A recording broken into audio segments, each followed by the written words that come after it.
Hey, it's State of State. We got your Nittany Line update. It's a football discussion with Tom and Justin, so kick back and press play. With former Penn State and NFL defensive back Justin King, I'm Tom Hannafin. This is State of State.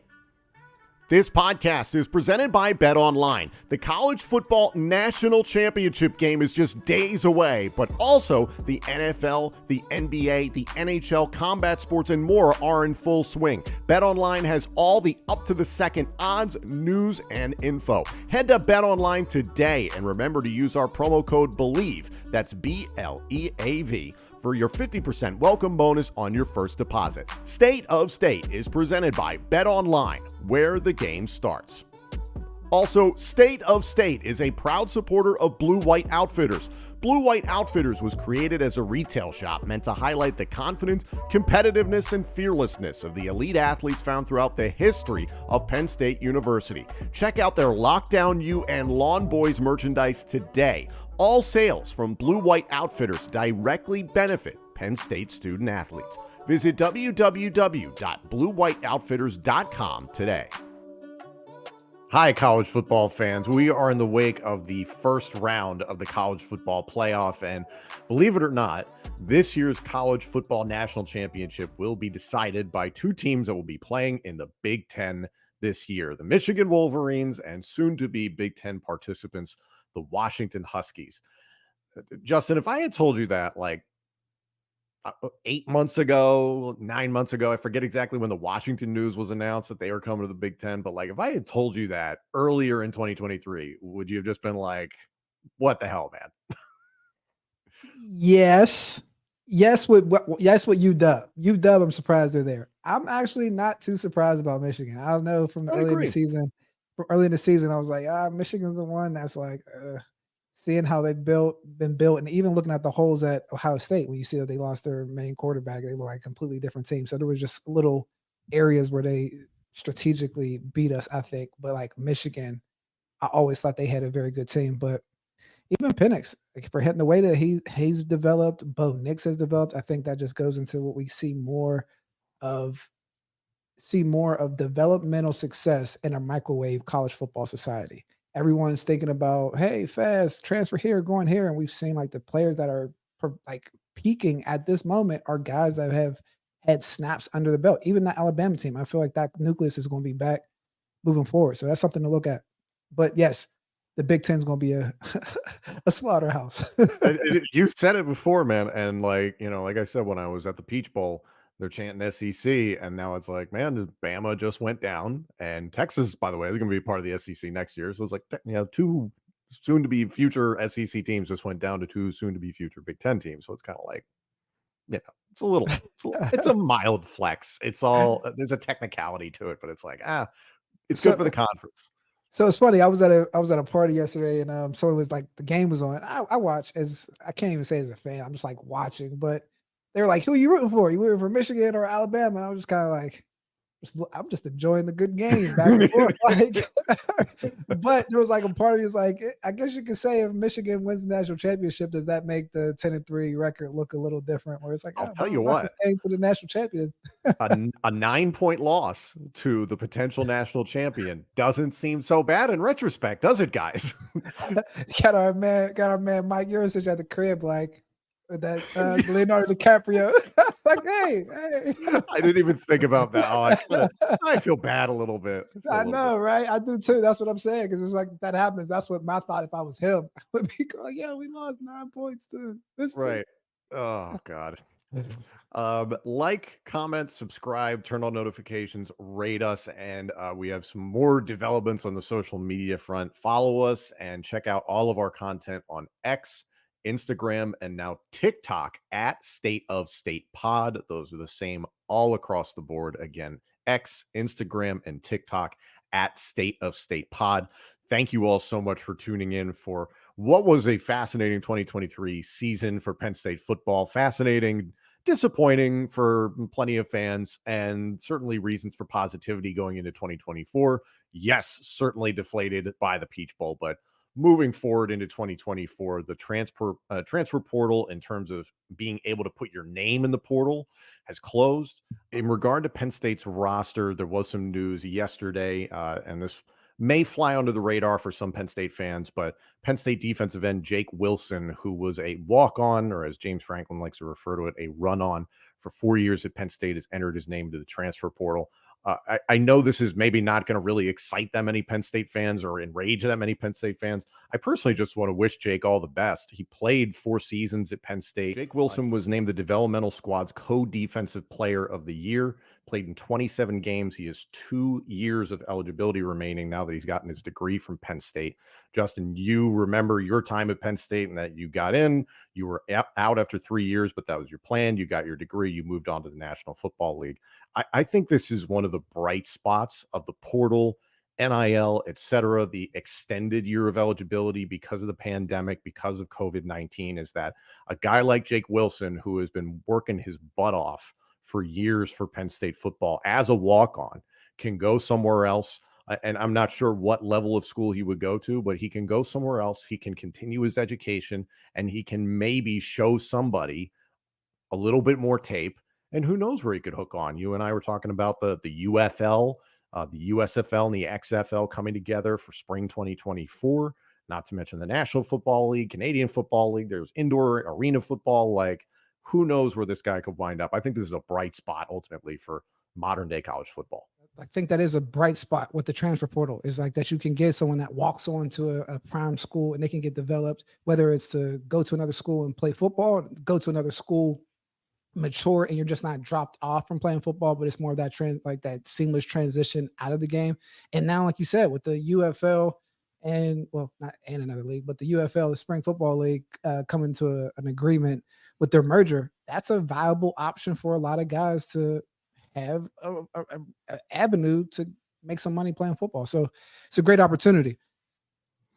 I wanted to share something with you that I saw immediately after the Alabama-Michigan game, and this is in regard to the transfer portal, is that Alabama edge player Dallas Turner declared immediately after that game for the NFL draft. And the quote that was provided by Alex Scarborough of ESPN from Dallas Turner was, quote, "I'm gone, ain't no ifs, ands, or buts about it." Now, I find this interesting because we're talking about the college football playoff, and obviously there's so much drama surrounding the selections this year, Florida State getting screwed. And then we all watched the 2 games on Monday and we were like, man, they got it right. We feel bad for Florida State, but it's like, man, those were 2 fantastic games.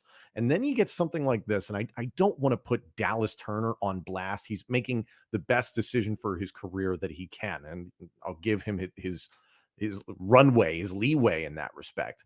The quote is interesting to me because it begs a question in my mind. With the present transfer portal, NIL, all these options that are out there now for players, what is the percentage of players that even are playing in the college football playoff, this 4-team system, that are not that excited about playing in it because they want to go get their money in the league? I mean, you're still talking about a small percentage of guys, right? Like a small percentage of guys on those championship teams. I think Michael Penix, I think like these quarterbacks, I think they're trying to win a championship, Oh, right? Like, I really do. But even when we come down to that, I think that's been a dynamic within college sports forever. Even when we saw Willis McGahee rupture his ACL on national TV in the national championship game, and with that end up telling us that he still went first round. So it showed that, like, if you're good enough and you have extreme value, knock on wood that you don't have a career ending or you break your neck or something like that, but something like horrific, like a knee injury like that, where teams will still invest in you to come on board. I mean, ACLs and certain injuries aren't what they used to be, but I understand the cautious approach and the strategic outlook, especially when guys aren't making money in college. And that sometimes I think is a art in how you approach it, because there is a level, like I'm kidding, development is the name of the game today, but there's a level of football where like the toughness and calluses that you build up it's like good to see it all the way through, right? Like when guys were opting out of whole seasons, like we're talking about freakish guys like Michael Parsons, Jamar Chase, but like those times to continue to hit people and like toughen up before you get to NFL is valuable. So like you get hurt in football when you're trying not to get hurt, when you're not giving 100% and you're being apprehensive. The safest way to play football is to go 100 miles per hour and not worry about any injuries. Play loose. And so it's play loose. And that's the thing that's hard to balance, because I know even Penn State was struck with guys at the start of the game saying that they weren't going to play, where they were saying that they were going to play the entire time. But people get into your ear. How much is this game worth? I mean, agents are talking, and then like you're right. It's like you've gone this whole time, 12, 13 years in some instances before you get to this moment. And it's like, I need this one game. And every time you step on the field that it can end, your career can end, Yeah. your life can possibly end. But now it gets really real where it's like, yo, there's one game left. So I can't fault the guys for feeling that way. But I remember playing at Texas A&M when I had already moved out of Nittany Apartments before I went to the bowl game, and people saw me moving like, wait, are you leaving? I'm like, yeah, I'm not coming back here. So like Right. I understood that feeling, but I remember playing the game against Texas A&M. There was just certain moments, right? Like they had a big run, like a big what's his name? It was like a 300-pound Oh, is that Jaworski Lane? Jaworski Lane. Big Yeah, number I remember 11. hitting him on. Monster. Oh my God. There was a couple of times where he was coming to the sidelines where I'm like, man, hit him. Because then it was the thought came to my mind was like, you can't put bad film on, you can't put bad tape out if you're trying to leave early. So it was like, but I had those moments every once in a while, just saying that it floats around when You're you're human. deciding to You're a leave. human being. 100%. But I still think they care, because like I cared in that game. Like I didn't want to get a pass caught on me. I didn't want to miss a tackle. Like you still play with a level of pride. You know what I mean? 'Tis the season for giving and gathering, and with HelloFresh, it can also be the season of saving. Actually save money this month with fresh recipes delivered cheaper than takeout, and with pre-portioned ingredients. You'll never waste money on excess food. Justin, everybody is trying to save money. It's time for the holidays. I'd rather spend my money on gifts than tons and tons of food. Save money and time, which we can't get back, right? Especially during the holiday seasons. We rather spend time opening up our gifts with our kids and our significant others instead of running to the grocery store fighting people for, last minute chicken and turkey. I don't know what everyone eats on Christmas, but thanks for HelloFresh for having these, convenient and deliverable services where we can get our grub on.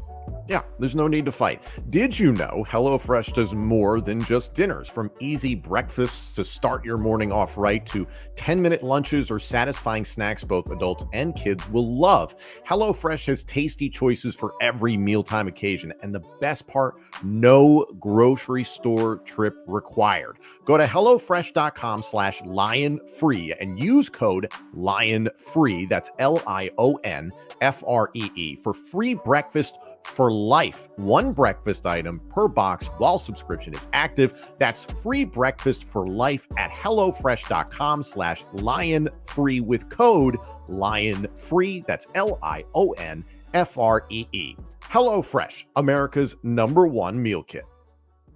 It's the thing that we have yet to see, however, in college football. And again, it's all like, it's history now because the 14 playoff is over. You're going to get the national title game on Monday, January 8th. So it's like, okay, there's that. But the 12-team playoff changes things. I even kind of touched on it with you in the last episode we did. It's like, hey, if you're on a seeded team like 6 through 12, 8 through 12, you got to be realistic that like if freaking Cincinnati gets in and they draw Georgia in the first round, how many guys from Cincinnati are going to be like, we're not winning this game, I'm going to the league? But there was But to that point that I'm making is, Justin, no one has ever opted out of a college football playoff game. So hearing those little comments, and again, I'm not trying to say that Dallas Turner probably gave that quote pissed off because his team just lost in overtime.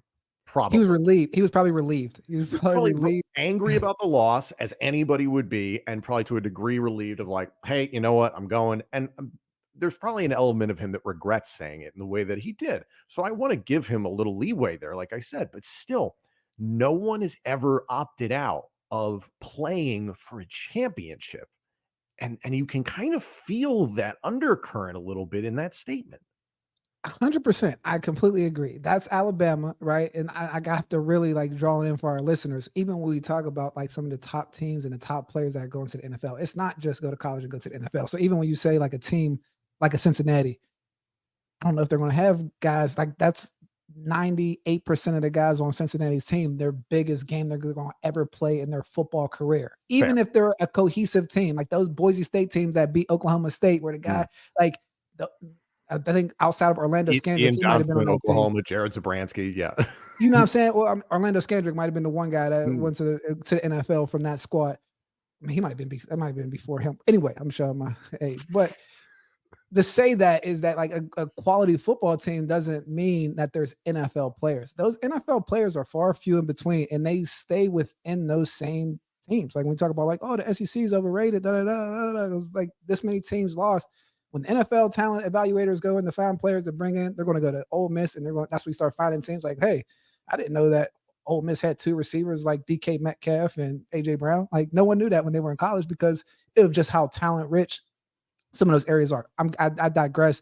I'm just saying good teams don't always equal great NFL talent that are looking to sit out, especially if you're going to transition into 12 games. I think that's going to be very interesting. Yeah, I just think the options now are so immense, and it's got to get. There has to be some control taken by either the NCAA, or usually the Hey, last people. They're always the last people to act. So it's like, oh, they should do something. It's like, great, we'll see in 5 years when you make up your mind about it. but the college football playoffs not an NCAA entity.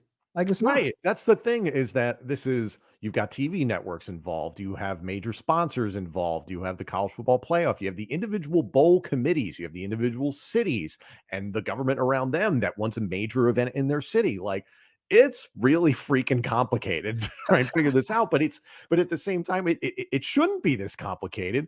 Pay the damn players a portion of the revenue and incentivize them to play in this game, because otherwise you're going to get exhibition games like we just got for 90% of the bowl season.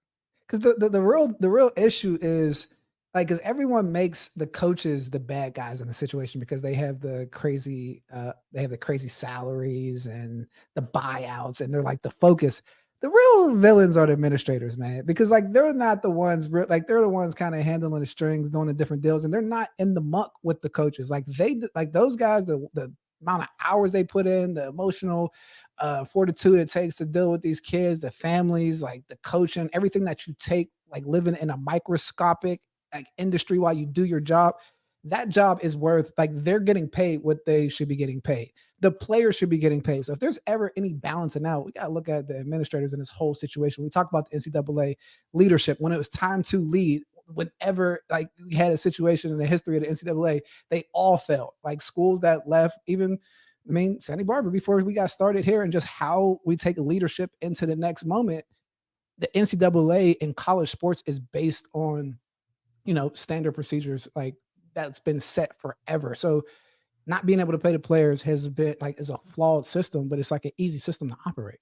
Now Yeah. we're moving forward and running an actual business, which is where it's not like an exploitation farm. Now we have to like put things in order, and it's like the administrators, their value isn't as high as we always seem them to be. Like the product is the product. There's the people that need to make sure the product operates, but outside of them, like you can get rid of them and just have donors freaking be the owners of the teams and stuff like that and just keep it moving. If we want to keep talking about like what does this whole ecosystem look like, I just don't see them having that much value at the bottom line. But we all look at the coaches, it's like, hey, this money them. Like, man, they have a real job. What are they doing? That's my So 2 cents. I'm glad. No, I agree with your point. I want to bring up a tweet that made the rounds in the last few days following Penn State's appearance in the Peach Bowl. It's from a gentleman named Cameron Panas at Panas31. He works for PSU Barstool, former president for Nittanyville PSU. So a young man, graduated in 2020. I hope I'm getting his last name right. Anyway, his tweet got some traction in the Penn State sports community. His tweet said the following: "What James Franklin did to the fans who spent their money to go to Atlanta was an absolute joke. Telling them, the fans, that they will be at full strength besides Chop and Dixon and unsure on Olu. Then they end up with more opt-outs the day of the game then they start pulling starters in a 3-point game at half is a disgrace. But I bet they will send out season ticket renewals this week. I mean, Lots to fans unpack. have a yeah. Well, for me, I mean, fans again, fans have a perspective on it, and I understand the gripe. It's hard for people to understand that two things can be true, though. Like you can have a organization, and these are 19 to 22-year-old men that are making decisions. I'm going to say kids. Let's be fair. They're kids.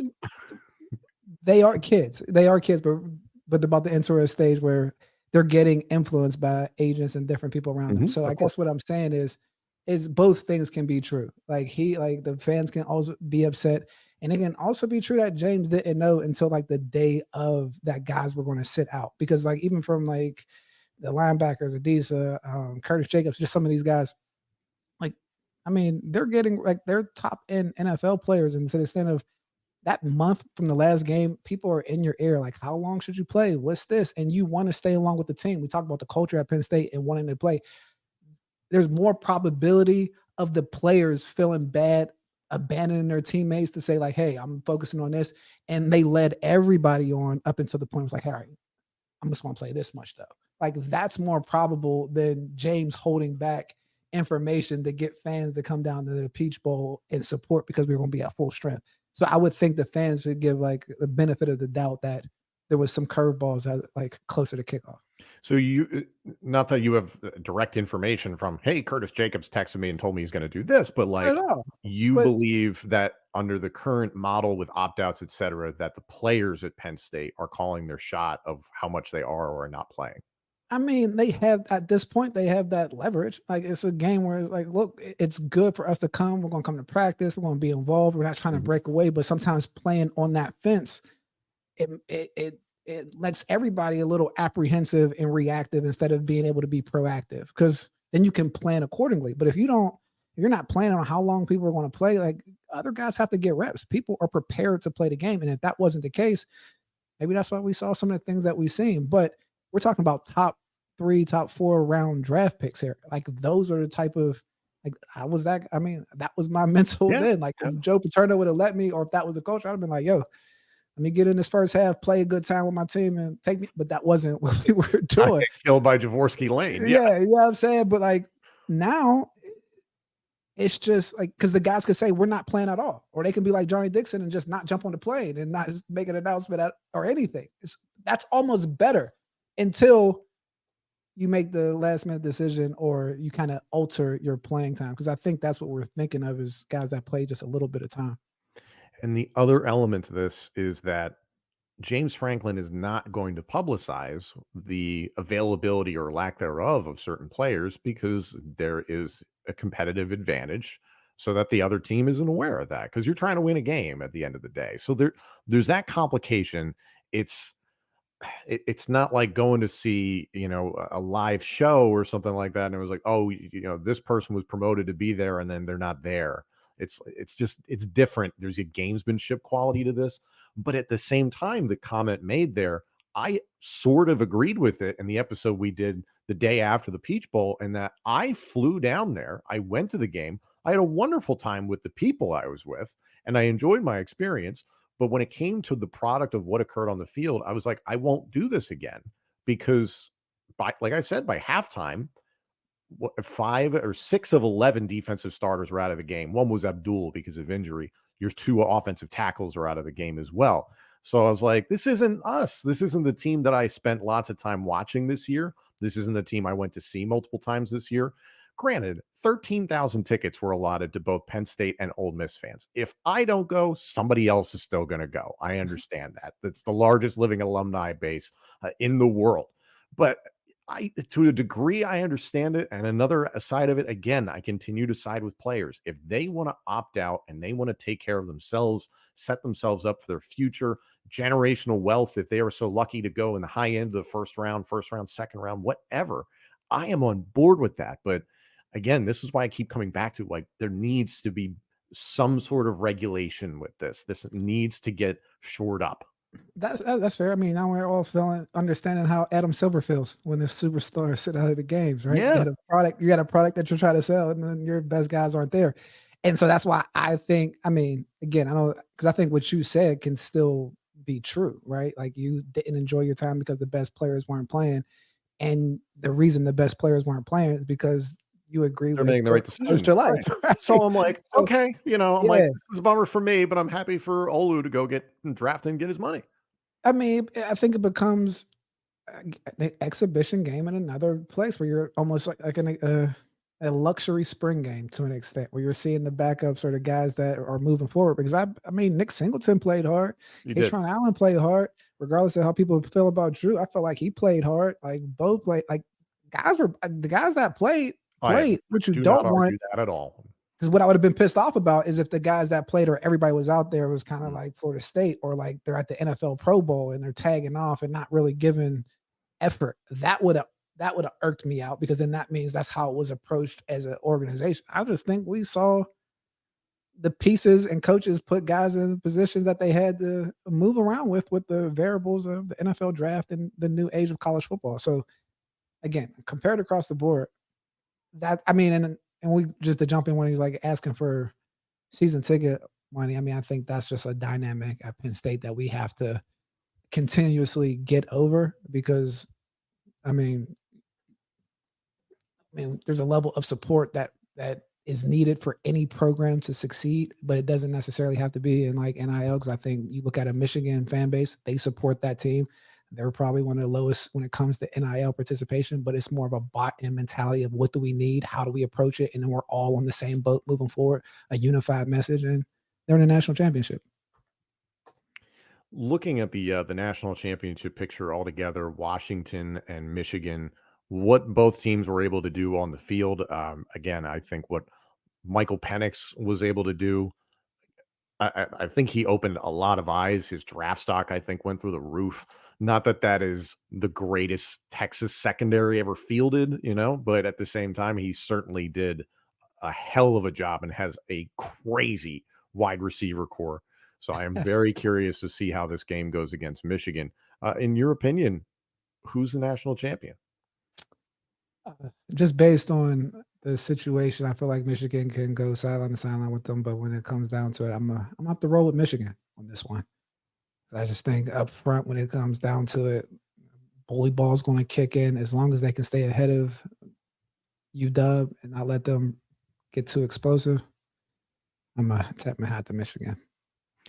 It's the challenge of this, and you were talking about how there's experience, and that matters so much. And Michael Penix has so much experience, and there's been a lot of jokes made on social media about, oh, Bo Nix has played a million games, Sean Clifford played a million games. It's like, yeah, like, but it's proven that it's working, and this is why people are going into the transfer portal to get select players here to bolster their rosters. But I don't know. Part of me thinks Penix and the way that offense played, Dylan Johnson getting injured there at the end of the game already came into the game with an injury. So I am very curious to see how that plays out on Monday night in Houston. But I feel like it'll be another dogfight, another competitive game. And that's what we all wanted from this is please don't give us a blowout. Please give us a competitive game. And both these games came down to the last snap.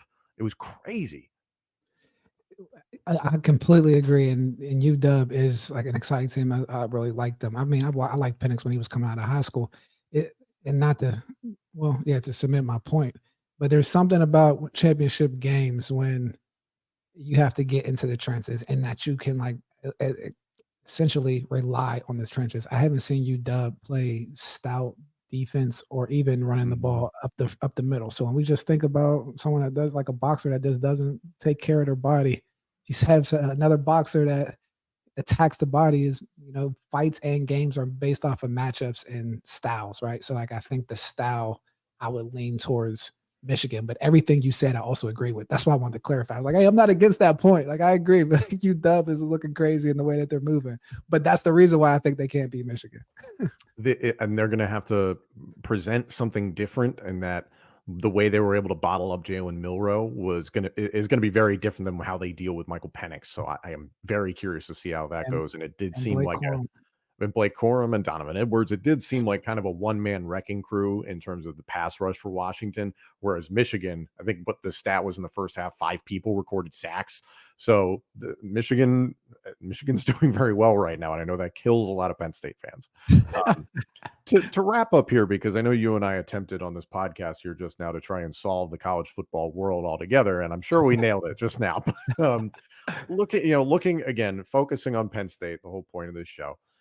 James Franklin and company just got done an absolute gauntlet. And again, I go back to the Michigan game. The second you fired Mike Yurcich, it began this domino effect of the last 2 games, co-offensive coordinators, and then you go get a new offensive coordinator and Andy Kotelnicki. Then you lose Manny Diaz as your defensive coordinator. He goes to Duke. Then you go and get Tom Allen. He's your new defensive coordinator. All the while, the transfer portal's open, National Signing Day. Who's opting in, who's going to the draft, who's staying, who's going. Like, is this a moment where this coaching staff gets to breathe, or is there no rest for the wicked? I mean, second signing day is coming up, right? Like, you get second signing day, and then you're on to the 24th. Like, it's really, that's why I made the comment of, like, as we expand, like, they earn their keep, like the coaches, because like it never stops, and it actually. Yeah, it really doesn't, because you have to get the young guys that are coming in January up to speed. You have to. It's a lot. No, the gas pedal doesn't get left off at this time of the year. It actually picks up because you have junior days. You have all these different, like, you're actually recruiting now. Now all the younger underclassmen that want to get a chance to see what Penn State's about. Now you have 0 weekends, and you have to take people to champs while the lights are still up. Make sure that they don't see any of the debauchery at night and stay calm. There's no debauchery in Champs downtown. Are you kidding me? No, take them to the Champs. Take them to the Champs. The Champs outside of town, and be like, "This is Champs." Yeah. This is, oh God. Take them to Champs on Atherton and just be like, "No, this is Champs. I promise." But that's what this whole offseason is. It's essentially weekend. Taking the guys to Champs in the den. Taking people to Champs, going over James's house for socials with the parents. So this is now prime networking, recruiting time, to be completely honest. God, I miss college. It was such a good time. Thank you all for joining us. Hop in the comment section. Let us know what it is you're thinking about, worried about, excited about when it comes to Penn State football or the college football playoff or just college football altogether. This is certainly a period of time where we as Penn State fans are sitting back and watching who the national champions are going to be on Monday night. Again, like, comment, subscribe, turn on notifications, rate us, and hop on X, Instagram, and TikTok and follow us at State of State Pod. That's for all 3 of those platforms, X, Instagram, and TikTok at State of State Pod. He's Jay King. I'm Tom Hannafin. I don't have a cool nickname, but that's the end of the show. Thanks for tuning in. Thank you all so much for joining us. This episode and our entire library of shows is available now on YouTube, Apple Podcasts, Spotify, Google Podcasts, and wherever else you get your podcasts. Also, let us know what you think of the show on social media and check out all of our content on X, Instagram, and TikTok. Search for the handle at State of State Pod. State of State is presented by Bet Online and by Blue White Outfitters.